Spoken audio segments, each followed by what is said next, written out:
Reading now from the Gospel of Jesus Christ according to Matthew, chapter 17, verses 1 through 9. The Transfiguration. 6 days later, Jesus took with him Peter and the brothers James and John and led them up a high mountain where they were alone. As they looked on, a change came over Jesus. His face was shining like the sun, and his clothes were dazzling white. Then the 3 disciples saw Moses and Elijah talking with Jesus. So Peter spoke up and said to Jesus, "Lord, how good it is that we are here. If you wish, I will make 3 tents here, one for you, one for Moses, and one for Elijah." While he was talking, a shining cloud came over them, and a voice from the cloud said, "This is my Son, the Beloved, with whom I am well pleased. Listen to him." When the disciples heard the voice, they were so terrified that they threw themselves face downward on the ground.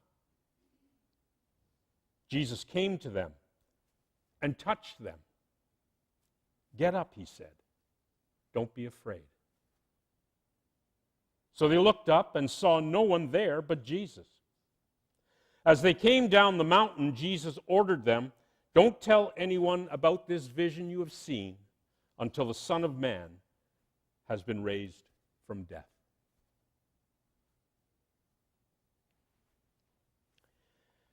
The 2 stories we heard this morning are alike in so many ways.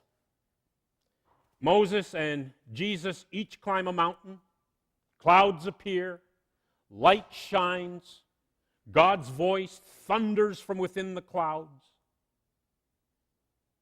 To the people gathered below Mount Sinai, where Moses is at, the light looks like fire burning on the mountaintop.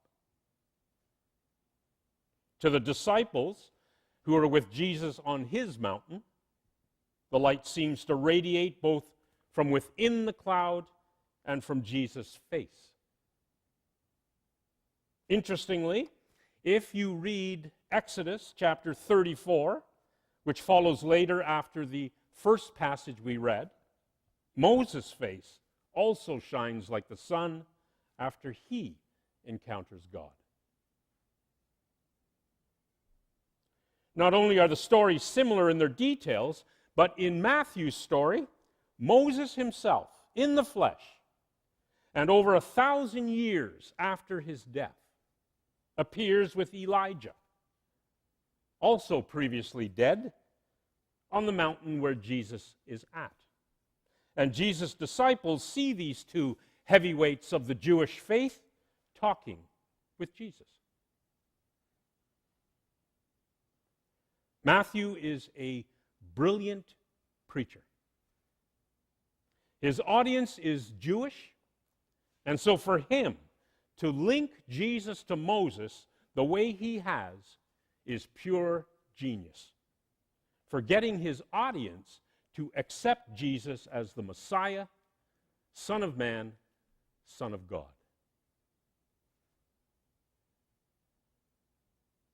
Now, before we continue, let's put to rest a question that may be on your minds. And that is, did these stories actually occur? In other words, are these stories factually true? We ask the question because not one of us, as Westerners, can escape the demand our science and our logic-driven culture places on us. And that is that the stories we tell, including those in our sacred texts, conform to normal and provable facts.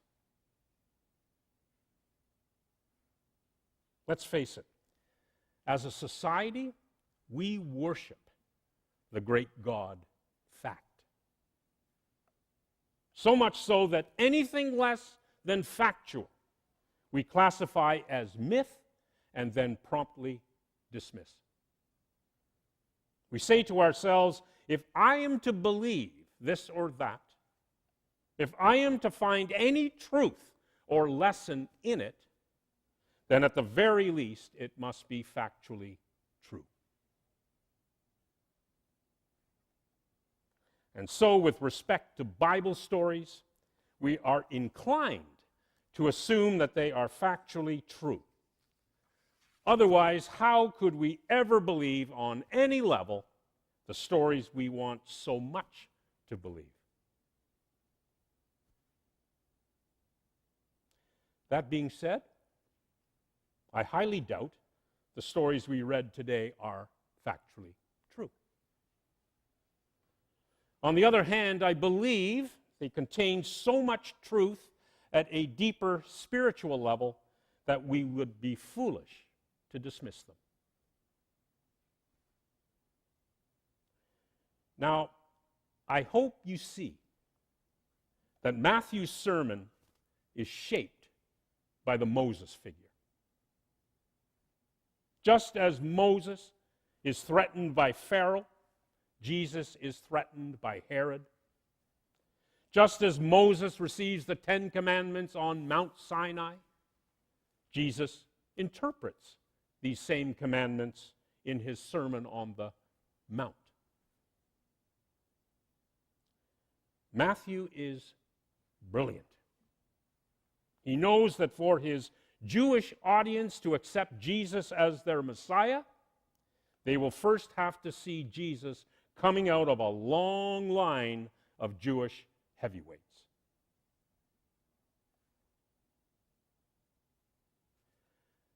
But the pure genius, to me, of Matthew's preaching starts in verse 6, which reads, "When the disciples heard God's voice coming from the cloud, they were so terrified they threw themselves downward on the ground."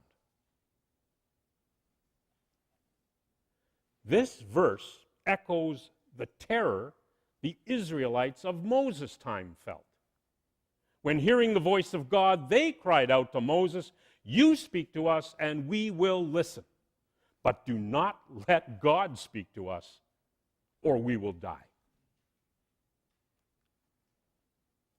They felt genuine terror, the real deal. The Israelites in Moses' time and the disciples in Jesus' time were deathly afraid when they heard God's voice. Have you ever felt that way? Have you ever felt not the gentle touch of God that you would expect to feel,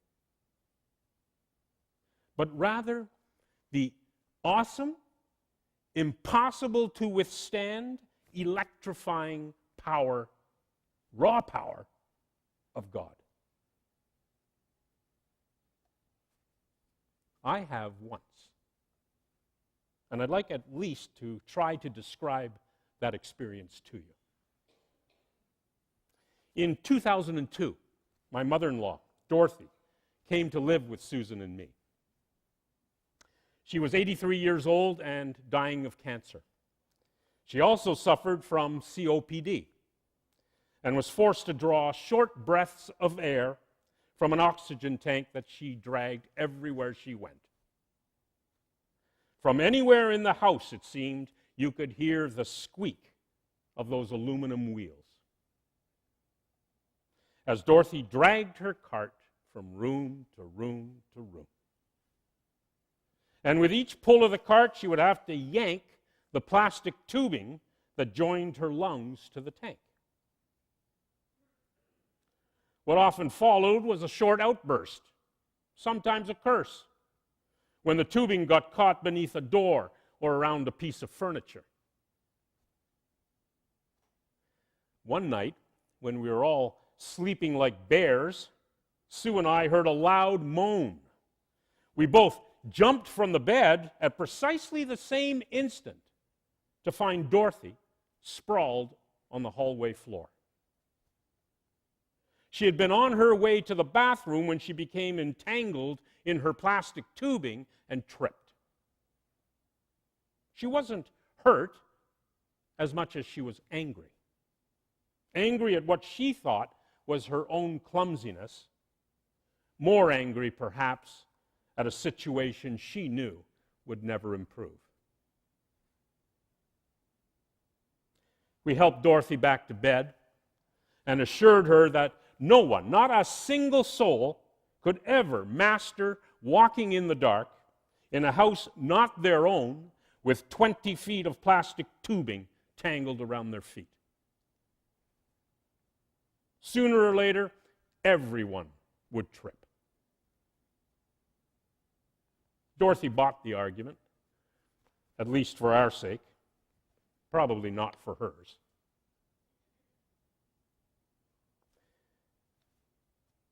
When we got back to bed, I lay on my back, not twitching a muscle. My arms were glued to my sides. My legs were stiff and unyielding, stretching out in some vain attempt, it seemed, to reach the end of the bed. I lay quietly, thinking, loving, pitying, when all of a sudden, I felt a surge of power that I had never felt before or since. Like electricity, but not. A power, or what I now think was some mysterious presence, filling every cell in my body. From the tips of my toes to the ends of the hairs on my head. Pure, unharnessed power. Uncontrollable and unyielding. Not moving out or away from me, just holding its own. Not quite prepared to release its grip on me. I was afraid. Rather, I was terrified. Soon I began to think that this force, this energy, this consciousness, or whatever else you might want to call it, could be none other than the God of the universe. But still, I was terrified. I was deathly afraid of that power. So much so that I cried out to God to release me and to let me be, to let me recover somehow from the frightening experience. Like the disciples in Matthew's passage, I was so afraid that I felt like throwing myself face downward on the ground. That's how afraid I was. And the experience would end only after God, through Susan, placed her hand gently on my chest and calmed my frantic breathing. I can only guess that the terror I felt that night was the same as what the disciples felt when they were up on that mountain with Jesus. But terrified as they were, Jesus came to the disciples and touched them. "Get up," he said. "Do not be afraid." To the disciples, overwhelmed by the presence and the voice of God, Jesus reaches out his hand, touches them, and reassures them, saying, "Do not be afraid."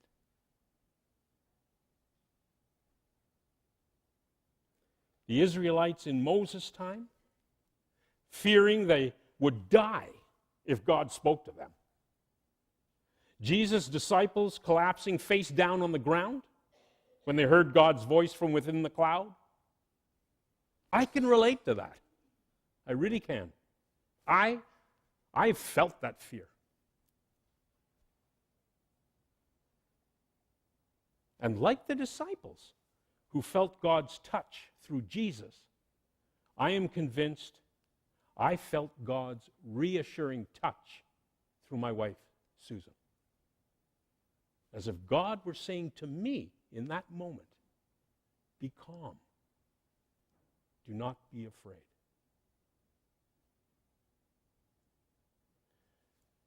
Does anything banish our fears more perfectly than a simple human touch?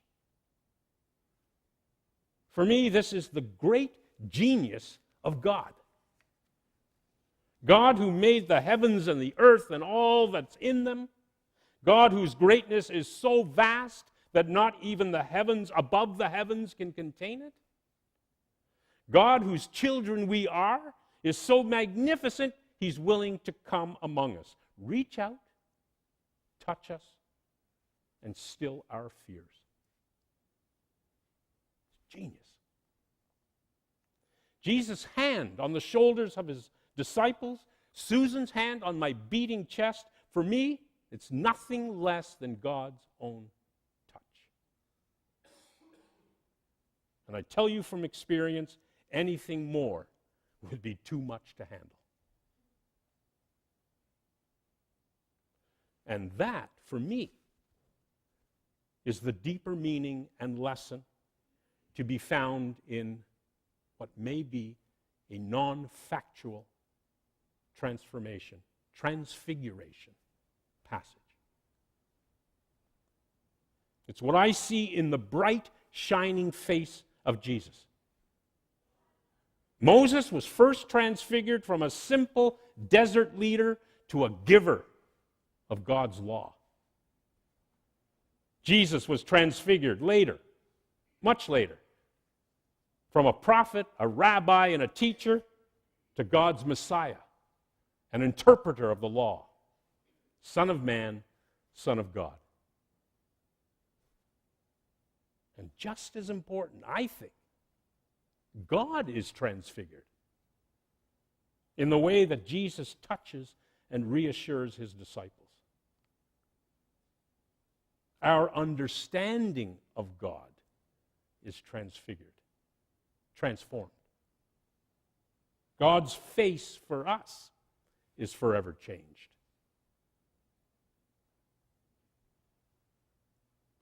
Jesus shows us that God is not the wrathful, vengeful distributor of punishment we may think he is.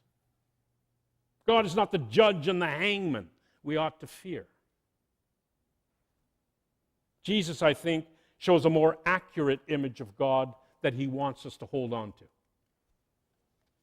Jesus sees God not as a wrathful king, but as a healer. Not as a divine warrior, but a lover. Not a vengeful, bloodthirsty, punishing judge in front of whom we are wise to cringe, but rather as a caring, compassionate, merciful, awesome wonder whose gentle touch forever tells us, get up. Don't be afraid.